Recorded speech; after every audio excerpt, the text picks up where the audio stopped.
오늘은 구원의 핵심이라는 제목으로 나누고자 합니다.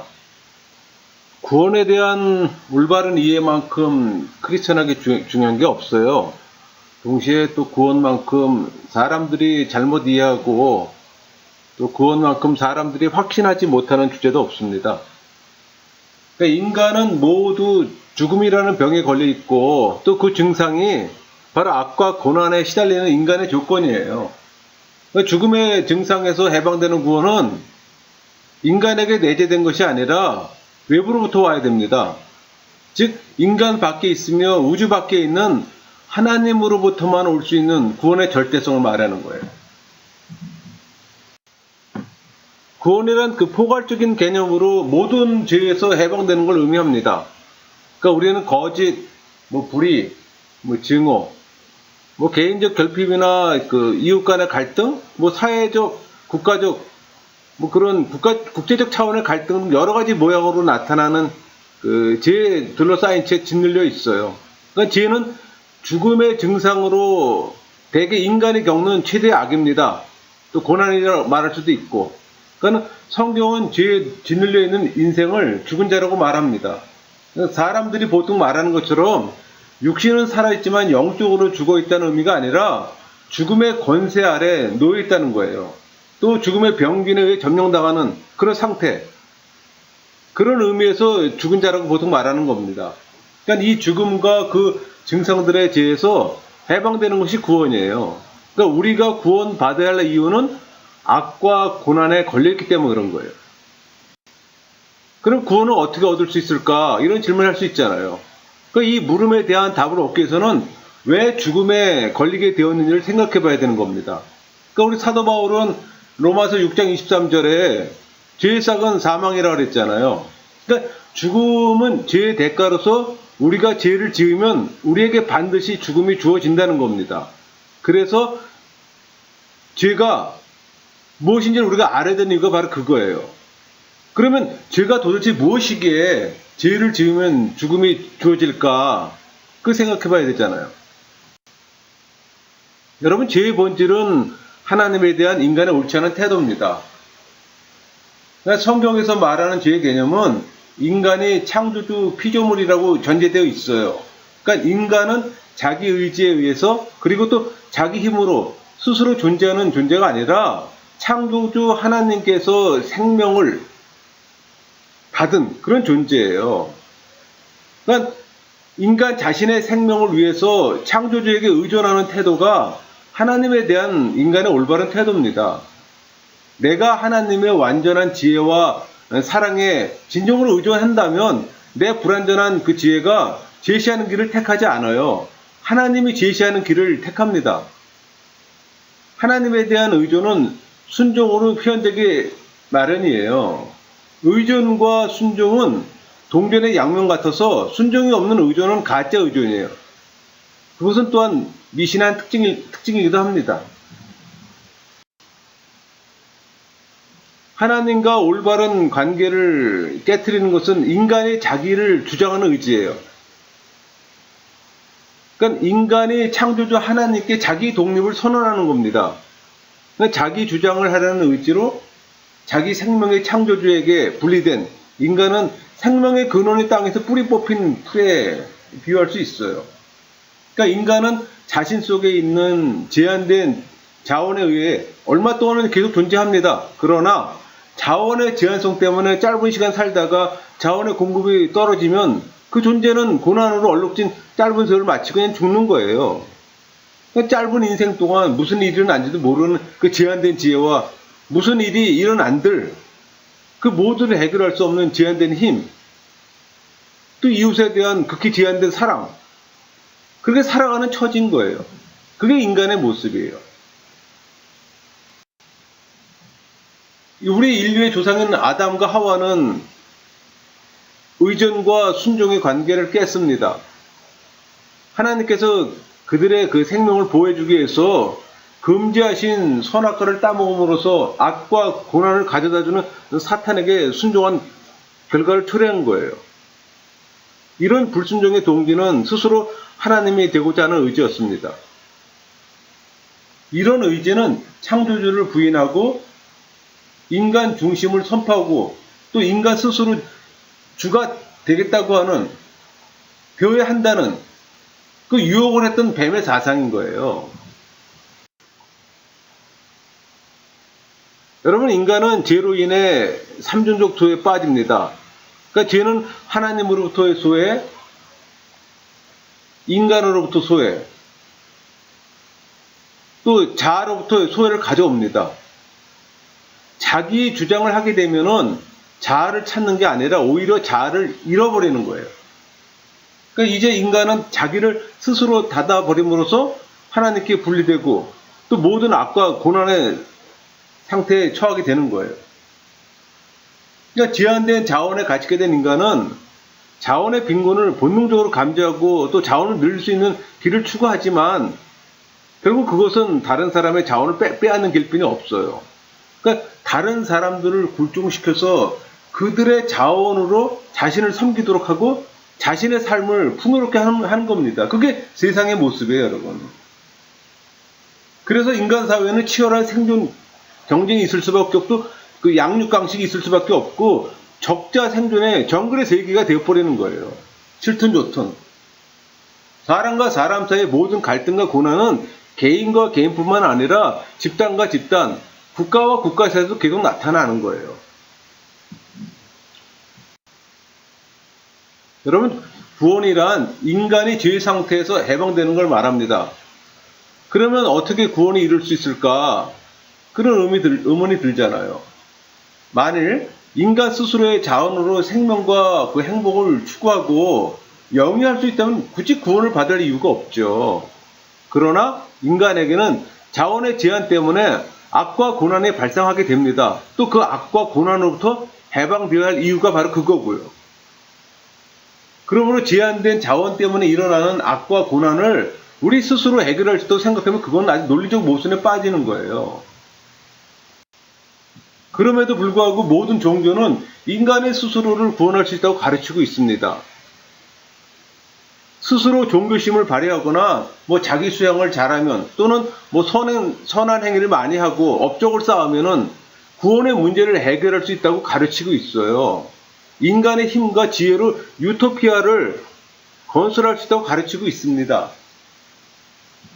그게 타 종교의 모습들이에요.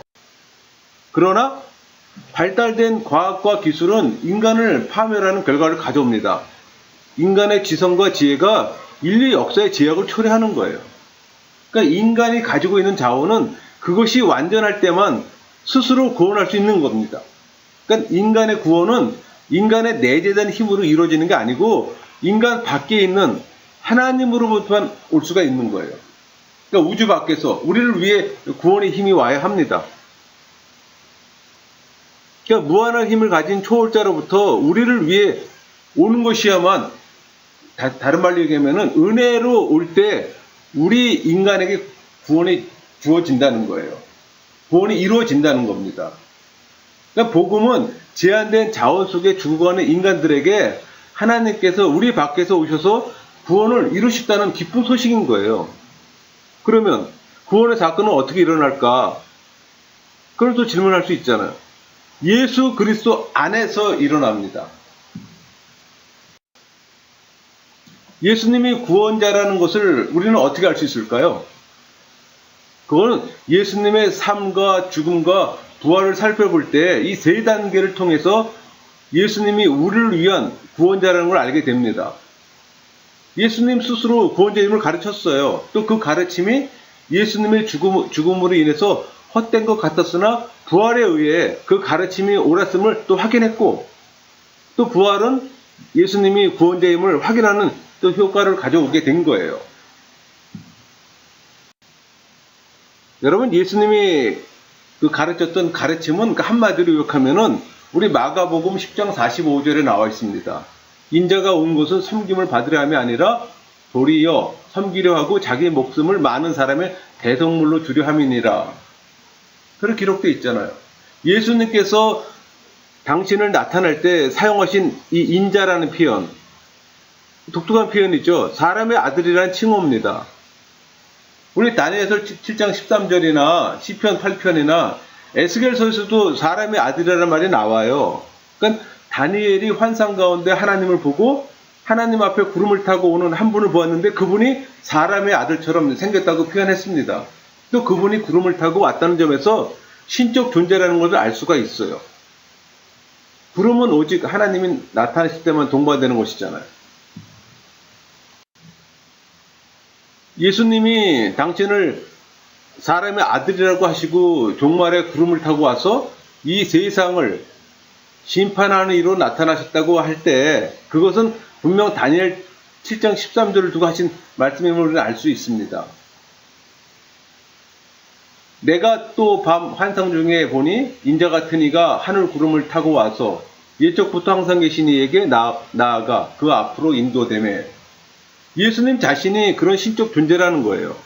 다니엘의 환상과 이사야나 에레미야서를 통해서 그 예언된 대로 죄인들 위해 대신적이고 또 대표적인 죽음으로 말미암아 또 죄사함을 이루고 또 새 언약을 세워서 하나님의 진정한 또 백성을 창조하고 대표하는 바로 사람의 아들처럼 나타난 하나님의 아들이라는 겁니다. 흔히 그런 질문들 해요. 왜 그리스도인들은 예수님만이 구원자로 주장하냐? 이런 질문들 하잖아요. 모든 종교는 결국 다 똑같은 목표를 향해 가고 있는데 단지 그 길이 서로 다른 거 아니냐? 그런 질문들을 합니다. 타종교인들이 흔히 하는 질문이에요, 여러분, 그거. 근데 여러분, 인간의 모든 사건은 상대적인 의미밖에 없습니다. 시간과 공간을 초월하는 절대적 의미를 갖고 있지 못해요. 그 시간에, 그 장소에만 가치를 갖는 상대적 의미밖에 없다는 얘기예요, 여러분. 타 종교가 그렇다는 얘기예요. 2000년 전에 유대에서 일어난 예수님의 사건이 왜 나한테 의미가 있을까요? 그건 바로 예수님의 부활 때문입니다. 부활은 자연적인 사건이 아니기 때문에 우주 밖의 초월자가 직접 개입한 창조 사건입니다. 그러니까 생명이 없는 상태에서 생명이 줬음으로 그 창조된 창조 사건. 그러니까 시간과 공간 밖에 있는 초월자의 사건인 거예요. 그렇기 때문에 예수님의 십자가와 부활은 절대적 의미를 갖습니다. 그게 타 종교의 다른 점이에요, 여러분. 하나님께서 이 사건만이 우리를 위한 구원의 사건이라고 선포하셨기 때문에 시공을 초월해 오늘 나에게 절대적인 의미가 있는 겁니다. 이 말은 타 종교인들의 모든 사건은 역사 속에 일어난 인간의 사건임을 뜻하기도 합니다. 그러나 우리 기독교는 그렇지 않잖아요. 다시 말해 타 종교의 내용들을 인간의 지혜로 깨달은 사건입니다. 이런 사건에는 상대적 의미밖에 없어요. 절대적인 구원의 사건이 아닙니다. 절대적인 게 없다는 얘기예요.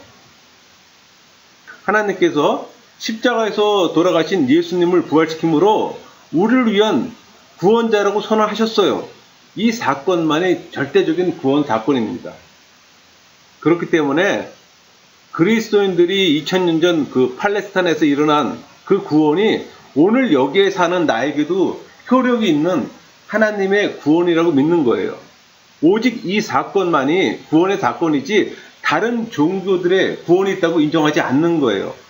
우리 사도행전 4장 12절 다른 이로서는 구원을 받을 수 없나니 천하 사람 중에 구원을 받을 만한 다른 이름을 우리에게 주시니 없음이라 하였더라.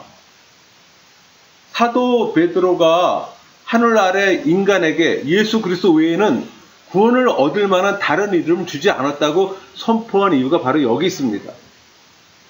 이 같은 경로를 통해 그리스도는 예수님을 하나님의 구원자로 또 예수님의 죽음을 우리를 위한 죽음으로 생각했고 또 예수님의 그 구원이 하나님의 우리를 위한 절대적 구원이라고 깨달았던 거예요.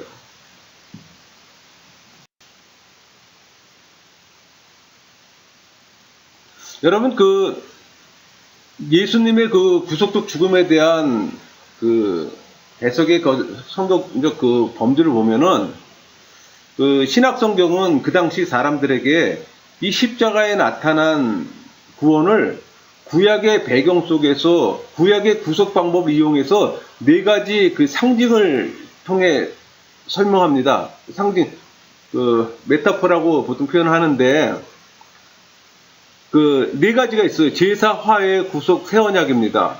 하나씩 볼까요?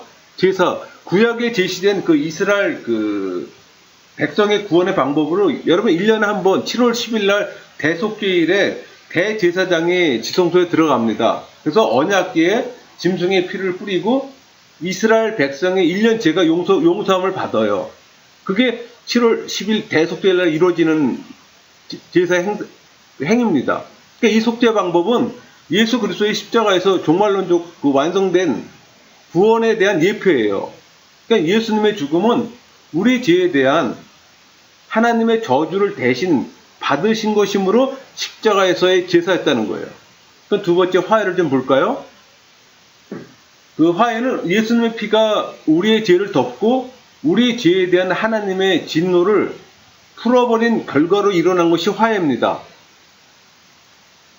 그러니까 하나님과 우리가 더 이상 갈등하지 않은 관계를 갖게 되는 걸 말하는 거예요. 그래서 화해의 결과가 평화를 일으키는 겁니다.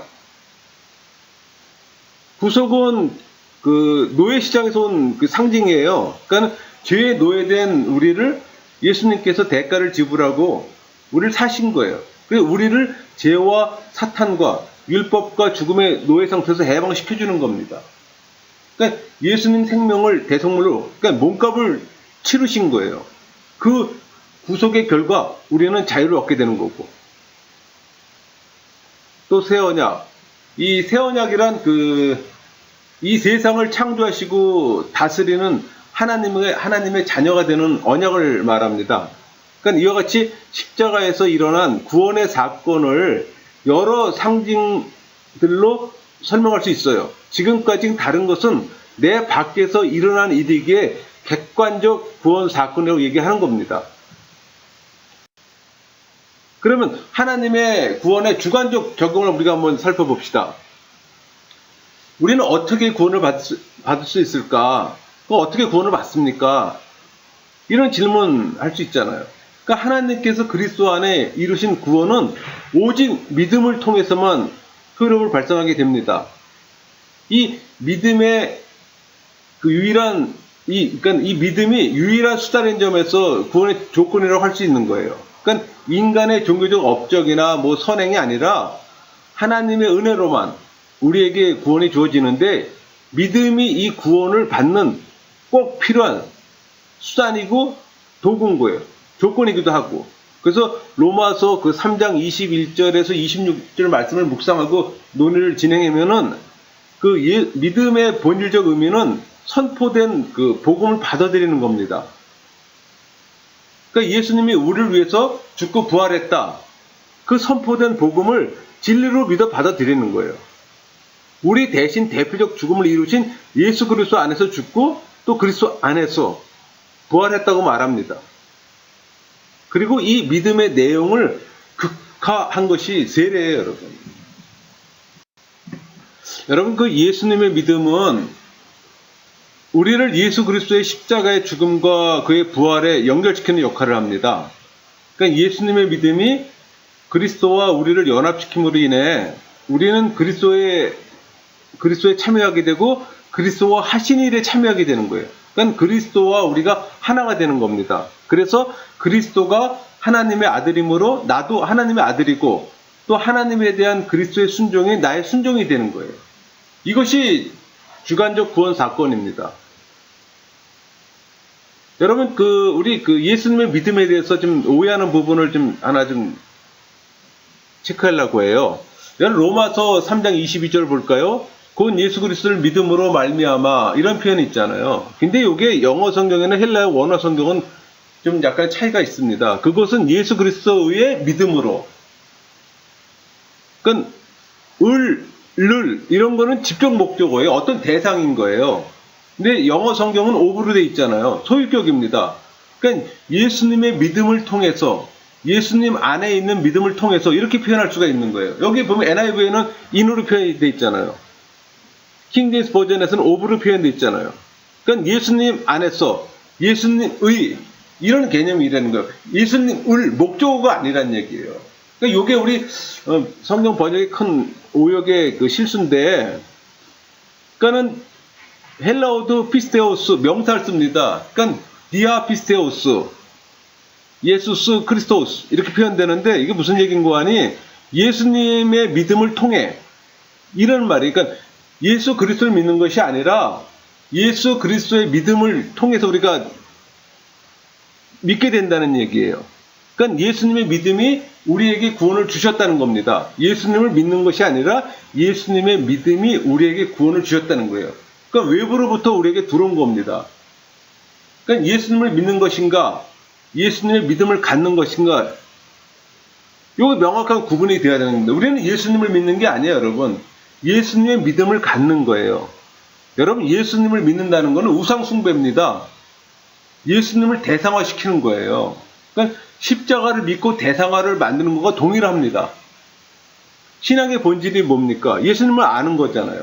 그러니까 믿음은 외부에서 내 안으로 들어오는 거예요.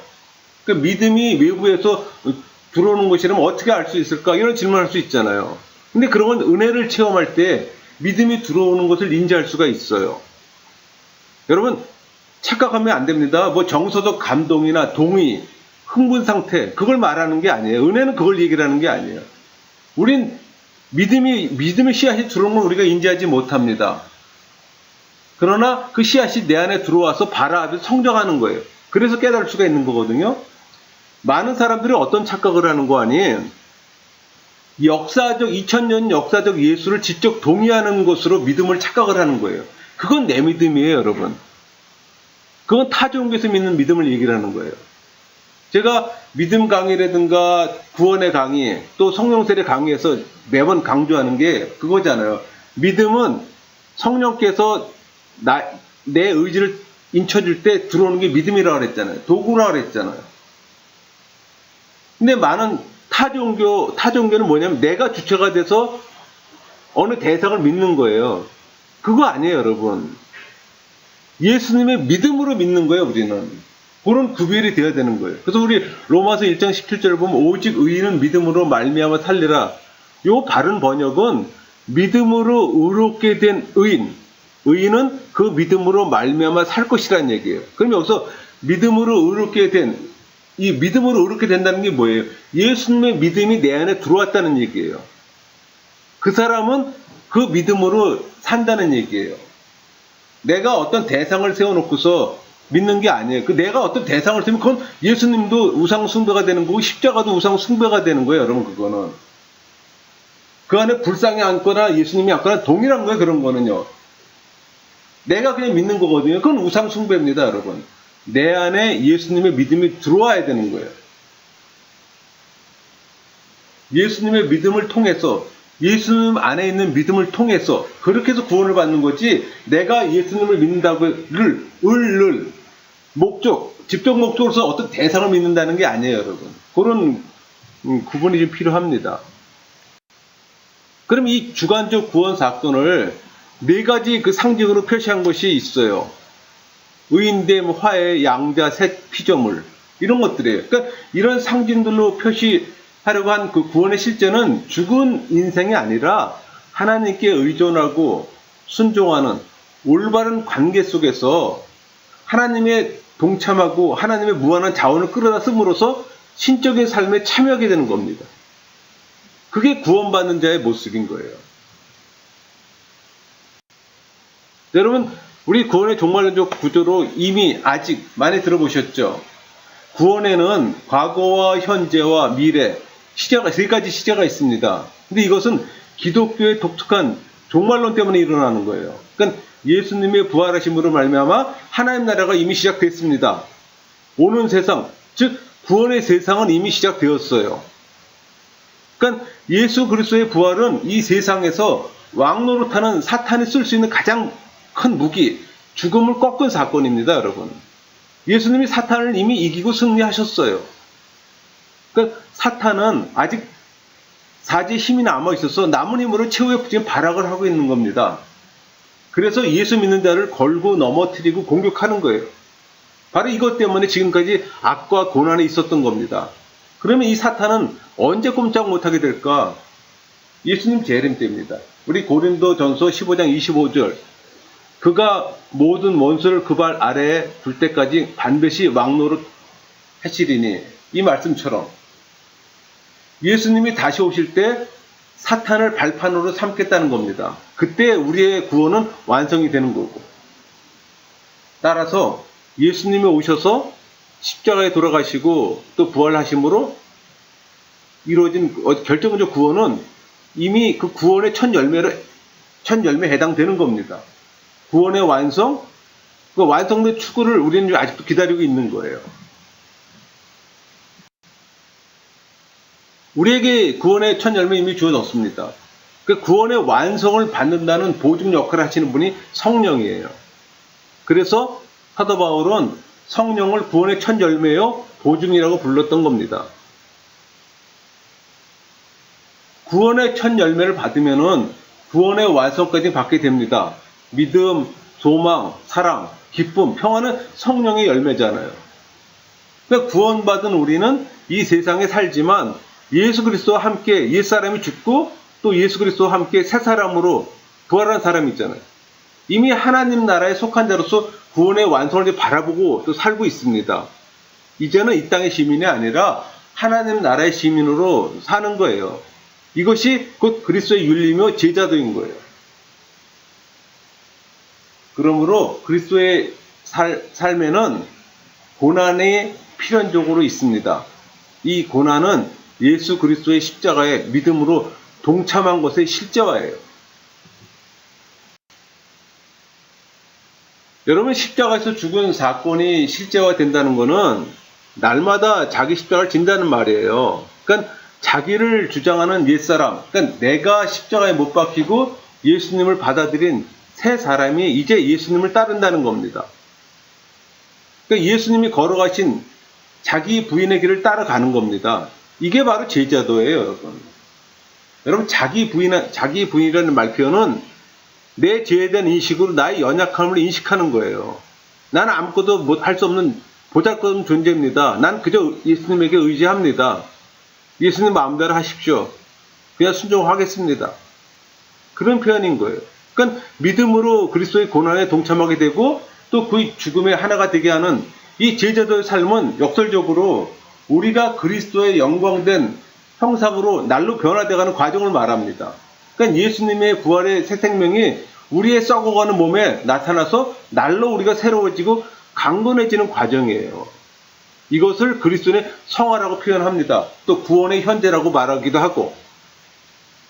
우리 구원은 3단계에 있다 그랬잖아요. 과거, 현재, 미래가 있잖아요.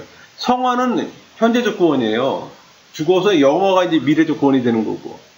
그러니까 예수님 재림 때 이 성화의 과정, 곧 십자가를 지고 겉사람이 죽어가고 속사람이 날로 새롭게 되는 과정, 그걸로 이제 종교를 짓는 거예요. 그건 예수님 재림 때 이루어지는 거예요. 그때 이제 우리가 영화되는 거예요. 우리가 예수님의 부활에 완전히 참여하게 되고 우리가 하나님의 아들이고 또 마지막 아담인 예수님의 영광된 그 형상으로 완전히 변화될 겁니다. 그게 영화예요. 구원의 미래입니다.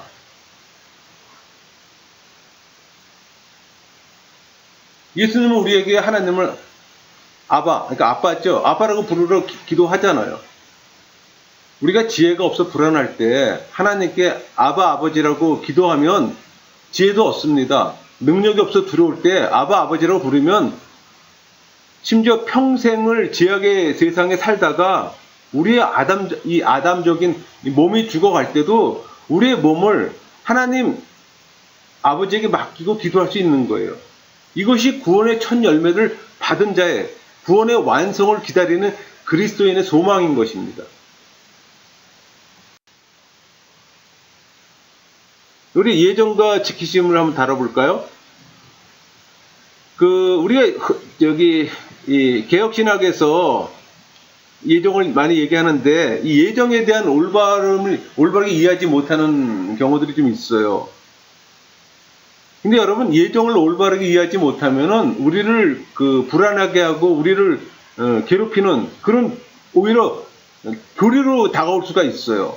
그러니까 바르게 이해해야 된다는 얘기예요. 이 예정 교리는 성경적으로 이해할 때 진정한 의미가 드러나고 또 우리에게 진정으로 위안을 가져다 줍니다. 모르기 때문에 불안한 거예요. 여러분, 예정이란 시간적 개념으로 볼 때 태초를 논합니다. 그러니까 창세전에 하나님이 계획했다고 해서 예정이란 말 표현을 쓰잖아요. 근데 여러분, 예정 교리를 바르게 이해하기 위해서는 역사의 중심에서부터 논하는 게 시작이 돼야 되는 거예요.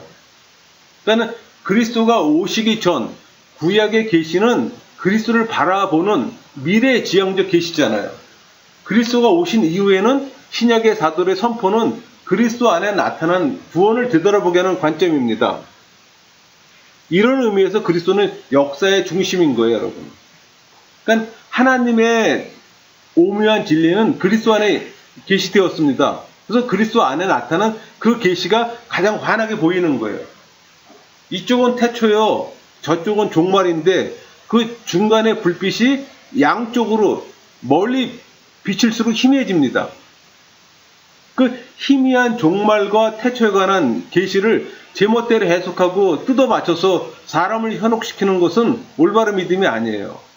그것은 하나님을 의지하지 못하기 때문에 자기 지혜로 자꾸 헤아리는 겁니다. 우리 바울도 고린도전서 13장 12절에서 말씀하시잖아요. 우리가 지금은 거울로 보는 것 같이 희미하나 그때에는 얼굴과 얼굴을 대하여 볼 것이요. 지금 내가 부분적으로 아나 그때에는 주께서 나를 아실 것 같이 내가 온전히 알리라. 그 희미한 것을 믿고 의지하는 바로 그것이 우리의 믿음과 우리의 구원에 충분하다고. 현재는 희미하게나마 나타난 그것을 믿고 하나님의 사랑을 의지하는 것이 진정한 믿음이라고. 여러분, 그 예정 교리는 내가 그리스도 안에 나타난 하나님의 구원의 계시를 믿음으로 받아들이고 또 구원에 대한 확신을 가진 현재 시점에서 되돌아봐야 합니다.